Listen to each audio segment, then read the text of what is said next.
नागपूर विधान परिषदेची स्थानिक स्वराज्य संस्थेची जागा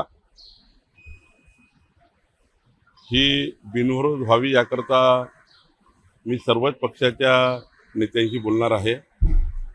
कारण नागपूरमध्ये जी मतदानाची टक्केवारी बघितली तर 75%च्या वर मतं भारतीय जनता पार्टी, शिवसेना, महायुतीकडे आहे.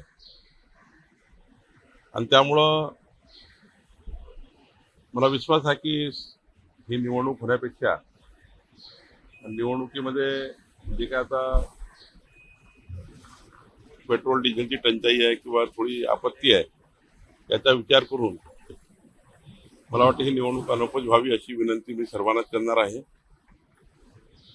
राज्यातील ज्या निवडणुका अनौपच होऊ शकतात त्याही अनौपच केल्या पाहिजे. त्याकरता पुढाकार घेणे आम्ही सर्वच पुढाकार घेणार आहोत. आमच्या तिन्ही पक्षाच्या जागा वाटपाबद्दल माननीय मुख्यमंत्री देवेंद्र फडणवीसजी, सुनेत्रा पवारजी, एकनाथ शिंदेजी बसून आमच्या पक्षाची समन्वय समिती आहे, रवींद्र चव्हाणजी आहेत, त्या समन्वय समितीमध्ये बसून काय चांगला मार्ग काढता येईल तो आम्ही काढण्याचा प्रयत्न करतो आहे. एकंदरीत निवडणुका बिनविरोध व्हाव्या हाच भूमिका आमची आहे.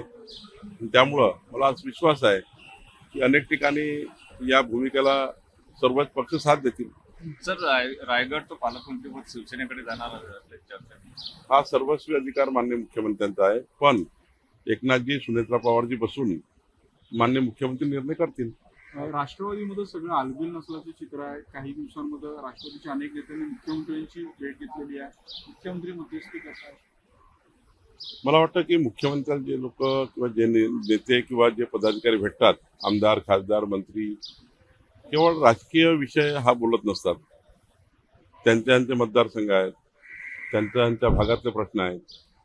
त्यामुळे पक्षीय प्रश्न हे त्यांच्याच बैठकीत बोलावं लागतं, ज्या पक्षाचे आपण आहोत. पण युतीचा समन्वय असेल, काही गोष्टी असेल तेव्हा ते मुख्यमंत्र्यांशी बोलतात. आमच्याही समन्वय समितीमध्ये चर्चा होते. मला वाटतं याच्यामध्ये काही आलबेल नाही आहे म्हणून भेटतात असं मला वाटत नाही. कुठेतरी पेट्रोलची जी रोजची तूट आहे ती मोठ्या प्रमाणात आहे अजूनही. त्यामुळे कुठेतरी पुन्हा एकदा दरवाढ करण्यात आली सरकारांचे पैसे. अजूनही तूट भरून निघत नाही. जवळजवळ 500 ते 700 कोटी रुपयाची रोजची तूट आहे. आता एवढं मोठं संकट विश्वामध्ये निर्माण झालं आहे. आखाती देशाच्या युद्धामुळे जी काही टंचाई निर्माण होणार आहे याचे पडसाद पडणारच आहे. त्यावर माननीय पंतप्रधान नरेंद्र मोदीजींनी ज्या पद्धतीने देशाला आव्हान केलं, कोरोनाच्या काळात आव्हान केलं, आपला देश बचावला, आता आव्हान केलं आपत्तीच्या काळामध्ये, मला वाटतं इथनं खूप फायदा होईल. मला असं वाटतं की जसं जसं पुढे जाऊ, जसे जसे लोक या ठिकाणी आव्हानाला स्वीकारतील, जसं जसं लोकांना या ठिकाणी माहीत पडेल की बाबा आपल्याला सर्वांना साथ द्यायची आहे, देशातल्या या महत्त्वाच्या मजबूतीला साथ द्यायची आहे. शेवटी देश टिकला तर आपण टिकू. त्यामुळे कोणतंही राजकारण न करता, कुणी या ठिकाणी राजकीय भावना व्यक्त न करता पंतप्रधान नरेंद्र मोदीजींनी देश हिताकरता, राष्ट्रीय हिताकरता जो सल्ला दिला आहे किंवा सूचना दिल्या की निवेदन दिला, या ठिकाणी आवाहन केलं आहे, आपण सर्वांनी जर पाठबळ दिलं तर मला वाटतं यातनंही आपण बाहेर निघू. राज्यामध्ये ऑपरेशन टायगर सुरू असल्याची चर्चा आहे शिंदे गटाकडून. काय नेमकी? मला वाटतं कुठला ऑपरेशन टायगर वगैरे मला माहिती नाही. त्याबद्दलची माहिती मला नाही. कॅबिनेट मंत्र्यांना कुठेतरी आज मंत्रिच्या बैठकीमध्ये उपस्थित राहण्यासाठी कधी कधी राहू शकते अशा पद्धतीने कधी ज्या मंत्र्याचा विषय नाही ते मंत्री सुद्धा ऑनलाईन राहू शकतात.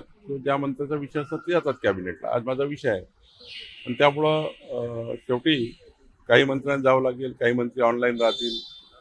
शेवटी मला असं वाटतं की हा प्रधानमंत्री मोदीजींनी जो बचतीचा निर्णय घेतलेला आहे त्यातने आपण हे करू शकतो. कोरोनाच्या काळात ही ऑनलाईन बैठकी व्हायच्या, त्यामुळं याचा मोठा खर्च वाचतो, मोठी त्या ठिकाणी वाहतूक व्यवस्था या ठिकाणी खोळंबली जात नाही. शेवटी अनेक विषय आहेत. त्यामुळं मला वाटतं की काही मंत्री ऑनलाईन झाले तरी माननीय मुख्यमंत्री त्यांना परवानगी देतील.